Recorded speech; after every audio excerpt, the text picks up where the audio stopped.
I watched the school premises while waiting, but it looked like nothing strange was going on.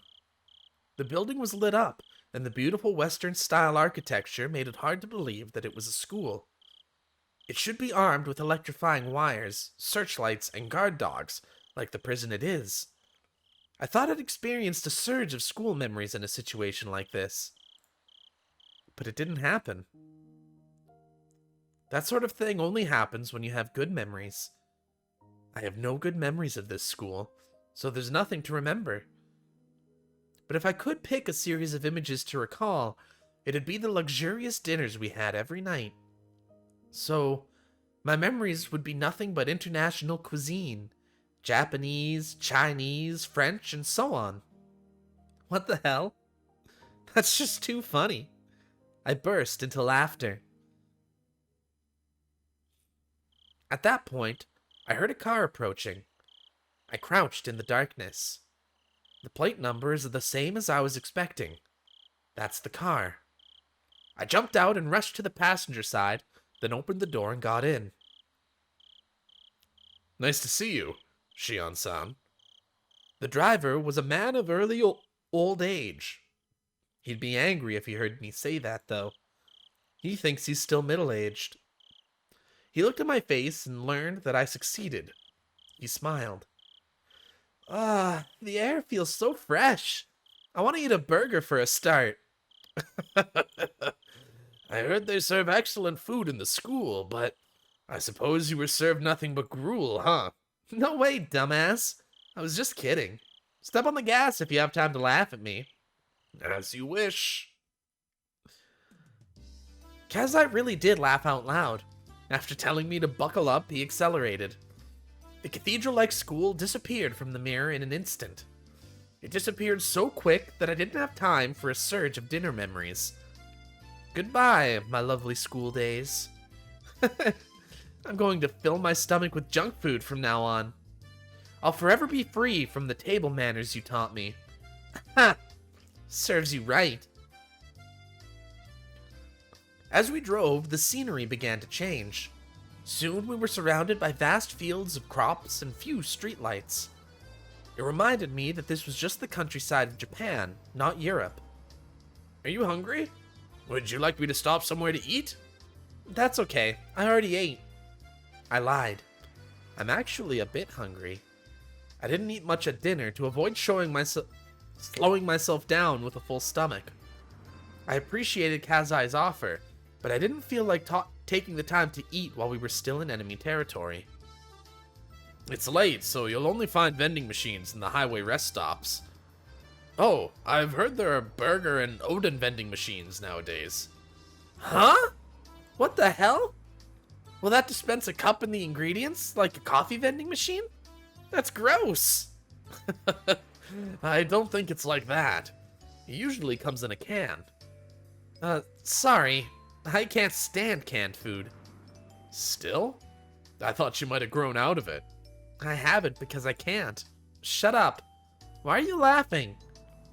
Kasai chuckled. He must have been trying to help me relax. He isn't usually so talkative.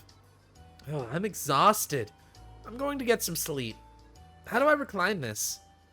Look for the lever on the lower left part of the seat. Can you find it? Oh, here it is. Here I go. Kasai laughed again. Did I do something funny? No. It's just the way you talked sounded like Mion-san. Well, obviously. Mion and I are identical twins. We're perfect copies of each other. When I react to something, so will Mion. When Mion reacts to something in a certain situation, I'll react the same way. How's Sis? I believe she's fine. I only see her when I bring your father to the family councils. That's right. She doesn't live in our parents' home anymore. She's living with Grandma in Hinamizawa now, isn't she? She moved into the main house around the same time you started going to that school. I responded with disinterest, even though I was the one to ask about her in the first place. The main house is where Oryu, the current leader of the Sonozaki family, lives. That's my grandma, who I call a hag. But when we use the phrase the main house, that usually means more than just a dwelling. What Kasai refers to is the same thing. Did she change? You mean Mion-san? Yeah. I think she has to have changed if she's living so closely with Grandma. Kasai chuckled yet again. He knows I hate my grandma. I haven't noticed any changes. She's still the Mion-san you know. What about me? Did I change? No, not at all. Kasai responded quickly with a smirk. I haven't seen him for a while, though. It's not fun if he answers this quickly. I glared at him, and then he burst out laughing. You haven't changed at all. That's admirable, since you've been in such a strict school for so long. Damn it. Laugh as much as you want. I'm going to sleep. There's a blanket in the back. Please make use of it. Thanks. I grabbed the blanket and rolled up in it. I'm exhausted, but I can't go to sleep. It's strange. Or maybe not. I must be tired from the escape. It's just that I'm still feeling tense. So, I have to declare it once again, if only to calm myself. I'm sleeping. I totally am. All right. It's the third time you said that. Do I have to give you permission to sleep? You're talking too much. I can't go to sleep if you don't quiet down. I apologize, princess. I'll keep quiet now.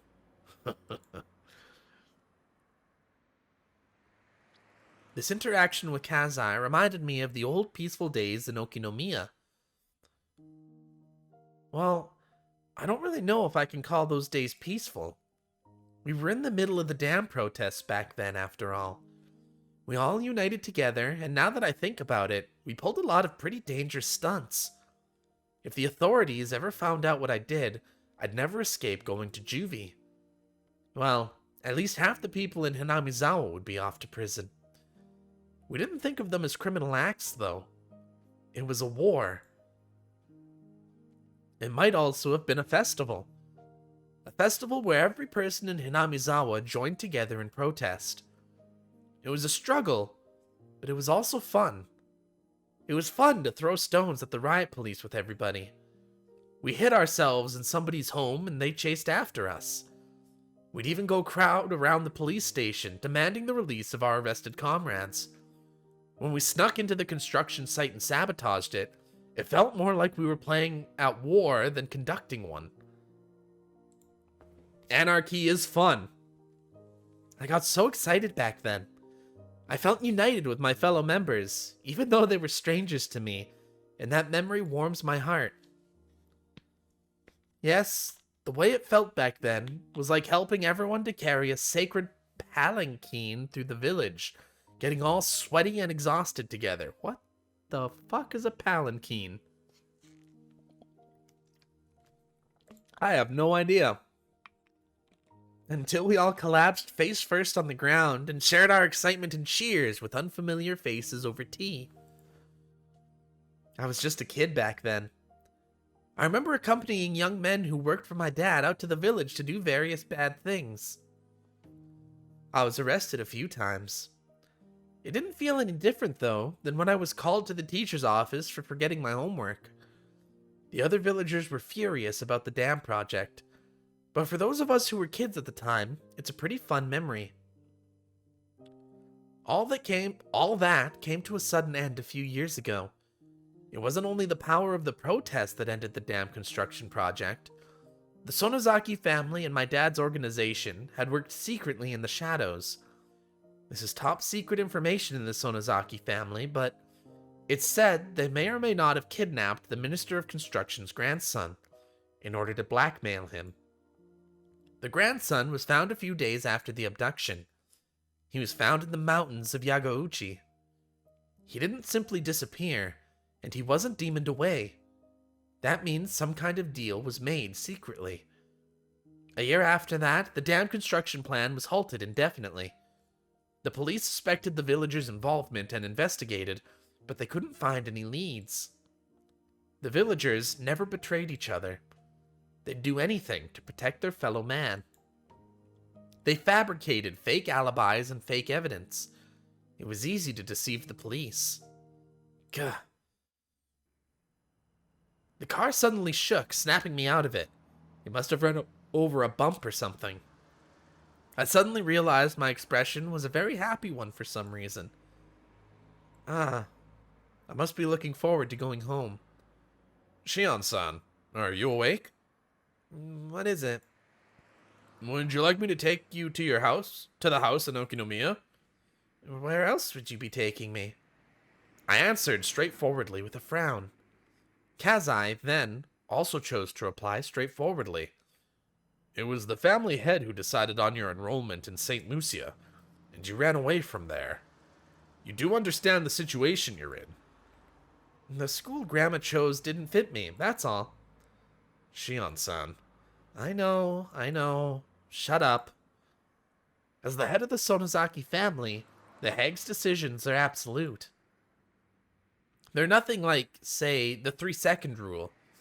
Worse, the decision to confine me to an academy far away from the Sonozaki family was made before I was even born.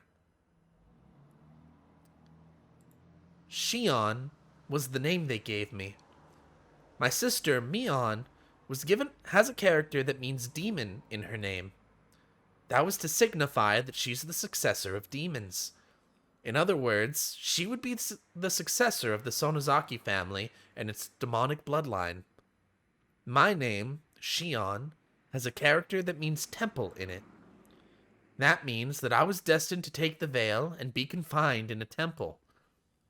Thinking of that reminds me how much I hate this name of mine. For starters, the person known as Shion is an abominable being to the Sonozaki family, because it meant the family had 2 heirs. I don't have to cite the countless historical examples to explain. It's easy to imagine how that could prove troublesome for succession. According to our long-held family traditions, one of the twins was to be strangled to death right after birth.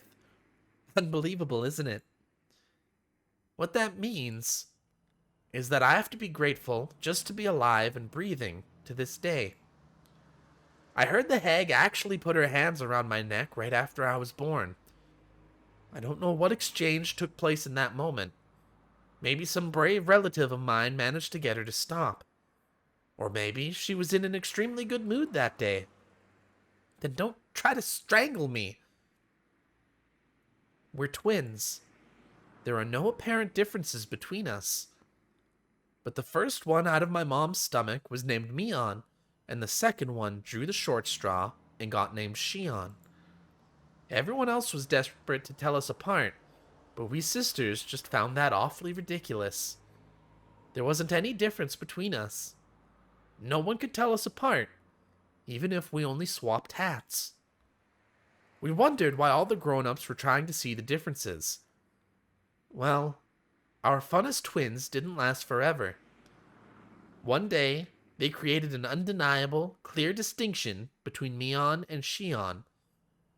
Mion went to the main Sonozaki house to live with the hag and to learn how to become the successor. And I was to be confined at St. Lucia's. I have no objections to Sis's inheritance. I used to be jealous, but now I feel that having to learn about and follow the traditions would just make me tired. I even feel sorry for Mion. So, I'm not going to be a threat to the family, even if I'm back in Okinomiya. But the hag doesn't seem to think that way. She thinks of me as some kind of evil omen. That's why she wanted to keep me away from her. That doesn't matter to me. I don't want to see her face either. I don't care if she doesn't allow me to enter Hinamizawa. She can charge me 10,000 yen per step I take there. But I want her to let me live in Okinomiya, where I grew up. When I was little, I was in Hinamizawa, but I don't remember it much, and I'm not very attached to it. I do have good memories of my elementary school days in Okinomiya. The town isn't very sophisticated, but I kind of like it there. If you go back to Okinomiya, somebody from the family will notice you, and then they'll report you to the main house. Are you worried that Grandma will hear about me? That might be a problem. I hope you understand the situation. What, Kasai? Are you telling me to go back to that awful place? No, I'm not. What I'm trying to say is, You want to know whether I'm prepared or not? I just hope you understand what might happen. Well, I know what you mean. You'll be held responsible for helping me escape if things go bad, right? You should caress your pinky finger while you can, Kasai, before they take it away from you. You should look forward to being rolled up in a futon mat and thrown into the Onigafuchi swamp in that case. Maybe they'll send you to the torture room in the garden. I heard there's a big torture room in the main Sonozaki house. I've never seen it, though. I heard they used to torture and kill the enemies of the village in there. It's just awful, really. I hope I don't end up as a victim of that place. Okay. Everything's going to be alright. You really resemble your mother. In the way you take chances, I mean. That's normal. She's my mom. My dad and mom will be furious if they find out about my escape. I'm more afraid of them than of the hag. I don't want to go into the details, but my dad is part of the Yakuza. He's in charge of the organization which covers the Shishiboni area. He's in a very important position. So is Kasai here. He's an old friend of Dad who really trusts him. I don't know if this is true, but I heard Kasai used to be very aggressive, though he's gentle now. I also heard he has tons of scars. He was in charge of a few large areas, but after he was injured badly in a fight, he retired. Now he's my dad's consultant, aka a drinking buddy. He was my caretaker in my childhood, and now I feel like he's my butler. At first, I thought my dad asked him to supervise me, so I hated him. But in time, I started to feel like he was on my side. This is just a hunch, but I think Kasai used to be in love with my mom. My dad, mom, and Kasai were in a love triangle. Though my dad took the lead in the end. Kasai couldn't leave my mom entirely, so he stayed around as my dad's friend. I can tell that from the way he acts. He's seeing my mom in me. That's why he says I look like my mom every now and then. He kind of gave me the creeps at first, but he isn't a bad guy at all. He's actually pretty funny. I only found that out after I got used to him. So, when I thought about escaping, I naturally turned to him. I contacted him in an early stage of my plan and arranged to meet him today. You could call him a conspirator. It's not surprising he's worried about my return to Okinomiya. Considering the rules and traditions, cutting off his pinky finger isn't too far from reality. I might be rolled up in a futon mat and thrown into the swamp for real, too. Even so, there's only one place for me to return. I'm going to Okinomiya and nowhere else. That's my hometown. This might be a kind of homesickness, but I don't care what it looks like. So, what are you going to do? The Sonozaki family is everywhere. Well, I'll lay low for now. If somebody sees me, I'll tell them I'm Mion. Then what? Then, after things calm down a little bit, I'll start talking to my closest relatives. I know they'll be on my side. I know some people who covered for me when I had a fight with my dad once. I see. You're trying to create a fait accompli so that the Sonozaki main house will have to accept you later on? I hope that works. It will! There were many people who were opposed to the idea of enrolling me in that school. That decision was obviously made because of the hag's hatred toward me. Don't you agree, Kasai? Well, yes. I thought that decision was excessive. She couldn't make the right decision because she was suffering from menopause. All the fuss surrounding the dam protest drove her nuts. Kasai smiled. I couldn't go to sleep after all, even though I was rolled up in a blanket. Even though I told Kasai to shut up, I kept talking to him. In time, I got tired of talking. As I could feel the car run smoothly on the highway, Kasai spoke to me again. Shion-san, look. I was so tired that I ignored him. I wondered what he wanted me to look at, but I wasn't that interested. Yet, I opened my eyes slightly and saw a sign quickly pass by. Kasai probably wanted me to see that sign. It had an illustration of azaleas around the letters that said, "Welcome to Shishiboni City. My hometown is coming right up." Ooh, I like that.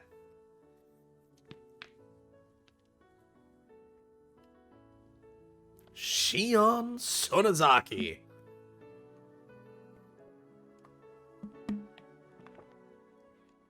Oh, we got a whole credit sequence of our cast. The whole gang's here. Oh, look at all of them. We got Satoshi here. Wow. Irie, Chie. Akane's new. I think Akane is their mother. Mion and Shion's mother.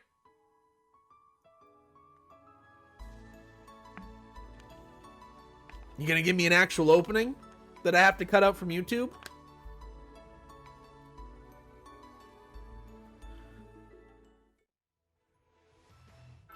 Ooh, that was a really nice intro. It's a real shame I can't show that on YouTube. That is too bad.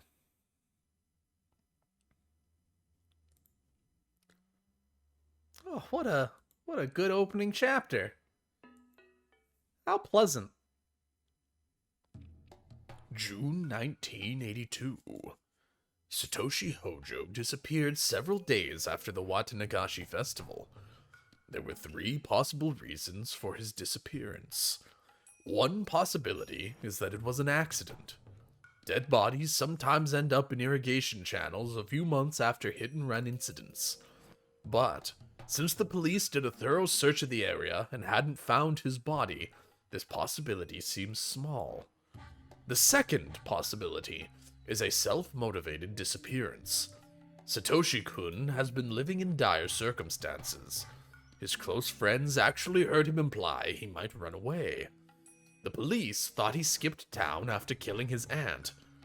That seemed plausible, considering that aspect.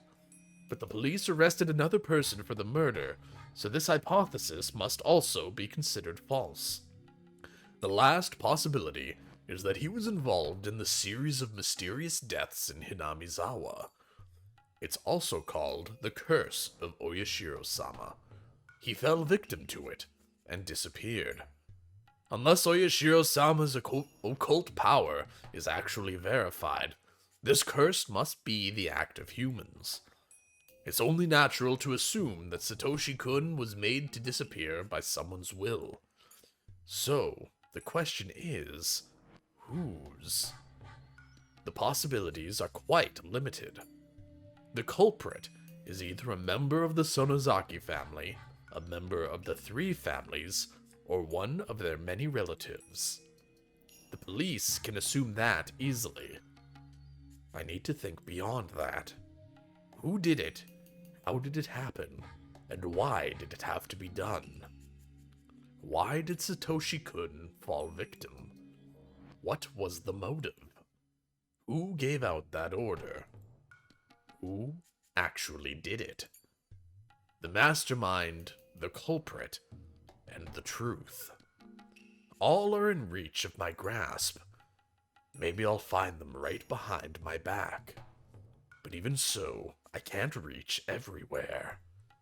There are parts of my back I have to make an effort to reach, clenching my teeth and cracking my joints so that the tips of my fingers can barely touch them. The truth is hidden in places like those. I'm writing this because I need to organize my thoughts and memories. Nobody will read it other than myself. But if somebody does, that means that either I threw these notes away because I no longer needed them, or I fell victim to the curse of Oyashiro-sama in the middle of my attempt to solve the mystery. If it was the former, that's okay. But if it was the latter, please, I want you to help me. Please help this powerless young girl. That's really funny. That's really funny that got revealed to be the writings of a girl right at the very end. That must be Shion's journal. So, ooh, that's where that song is from. Okay. Like a decade and a half ago, a decade ago, I found a video called Automatic Mario that took Nico Nico Douga compilation song and did a bunch of Mario actions to the tune of the music. It was really impressive. And that song plays right at the end, I think. Well, near the end. And I didn't know what it was from. But now I know it was from Higurashi. And that makes it cooler. That is going to be the end of this part. But for this chapter, I'm going to do something a little differently. You guys might have noticed that in chapter 4, I started editing at the midway points for my chapter endings to try and make the parts a little more digestible. And I'm going to continue doing that for this episode, as all of you undoubtedly can tell by now, because we've had a midpoint for this chapter. And because of that, I am actually going to stop doing the overly long outros for each individual chapter, because they just go on too long. Obviously, this is going in effect after this part, because that's just how things work. I wanted to explain myself. So, going forward, I'm not going to have these big, long, wordy outros of follow me on this and go click that and subscribe here and like that, comment this, blah, blah, blah. I've been editing a lot of videos, okay? And my outros get wordy and long, including this one. This one is going entirely too long, so I'm going to abolish them for the rest of the Higurashi series, and the parts are just going to naturally end from here on out.